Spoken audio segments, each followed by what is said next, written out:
हूं शाहीन। पेश है आज की खबरें। कोरोना के खिलाफ जारी जंग में वैक्सीनेशन को रफ्तार देने के लिए केंद्र सरकार ने नई नीति का ऐलान किया। भारत सरकार की नई नीति के बाद अलग अलग प्रतिक्रियाएं आ रही हैं। इन्हीं में से एक बयान अब उत्तर प्रदेश के पूर्व मुख्यमंत्री और समाजवादी पार्टी के प्रमुख अखिलेश यादव का सामने आया है। अखिलेश ने कहा है कि वह भारत सरकार का टीका लगवाएंगे, वो सिर्फ भाजपा के टीके के खिलाफ थे।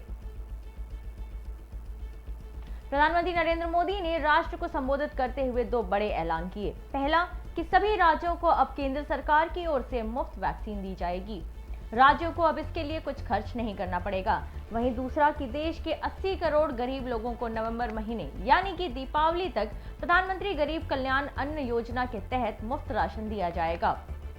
ऐसे में सवाल उठता है कि पीएम मोदी का यह कदम अगले साल होने वाले 5 राज्यों के चुनाव में बीजेपी के लिए ट्रम्प कार्ड साबित होगा।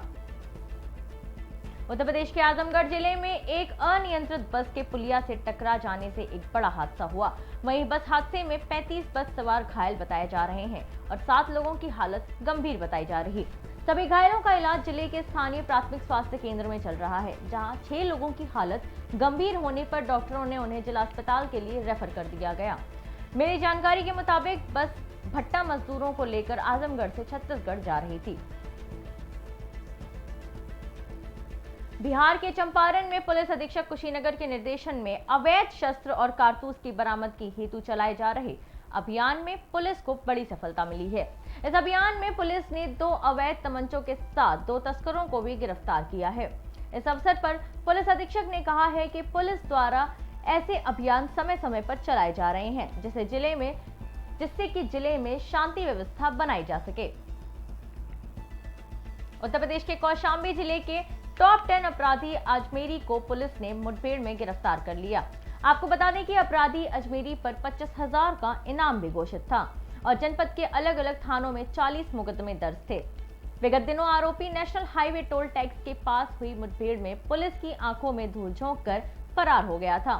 वहीं हुई मुठभेड़ में अपराधी के पैर में गोली लगी है, जिसका इलाज जिला अस्पताल में कराया जा रहा है। ये 2 तस्करों के साथ क्या है? थाना कोकराझ क्षेत्र में एक मुठभेड़ हुई, जिसमें एक अपराधी अजमेरी नाम का पकड़ा गया है और जिसके पैर में गोली लगी है। इसके बारे में जानकारी दी गई है कि पता चला है कि वो जिले का चिन्हित माफिया है, कैप्टन अपराधी है, 25,000 के इनाम से और वो अभ्यस्त अपराधी हो गया था। लगभग 2 दर्जन के अधिक उसके मुकदमे हैं और मुकदमे दिखाए जा रहे हैं। कब से फरार चल रहा था? कई महीनों से ये फरार चल रहा था। कई मुकदमे में वांछित दिखाई। बिहार के समस्तीपुर में अपराधियों ने एक बड़ी वारदात को अंजाम दिया है, जहां बेखौफ बदमाशों ने जेडीयू की पूर्व सांसद अश्वमेघ देवी के भाई की हत्या कर दी। अश्वमेघ देवी वर्तमान में जेडीयू की जिलाध्यक्ष भी हैं। मृतक सुनील कुमार, जो स्टेट बैंक के ग्राहक सेवा केंद्र का संचालन करते थे, दरअसल सुनील कुमार 5 लाख रुपए लेकर आ रहे थे और इस दौरान पहले से घात लगाए बैठे अपराधियों ने उन्हें निशाना बनाकर गोली मारकर उनकी हत्या कर दी।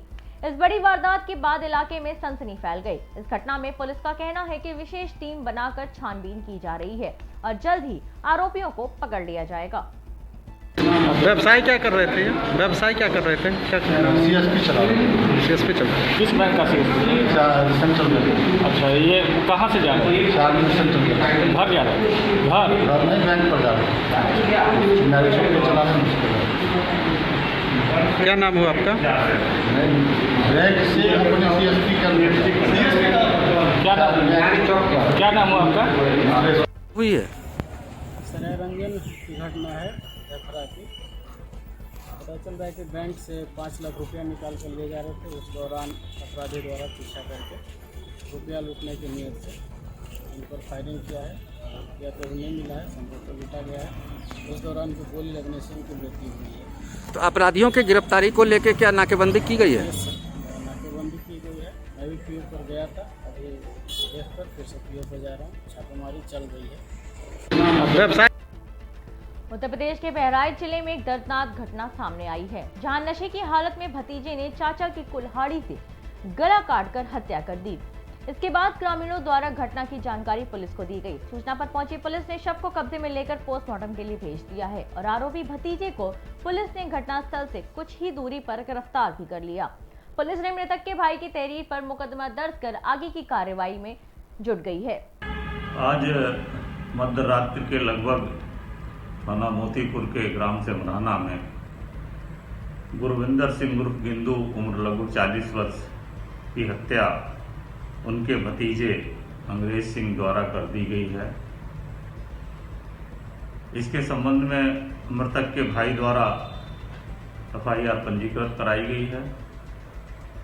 सबको पंचनामा करके पोस्टमार्टम के लिए भेज दिया गया है।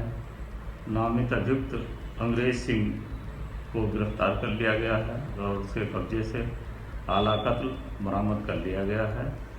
पोस्टमार्टम रिपोर्ट और अन्य साक्ष्यों के आधार पर इसमें अग्रिम कार्रवाई की जाएगी।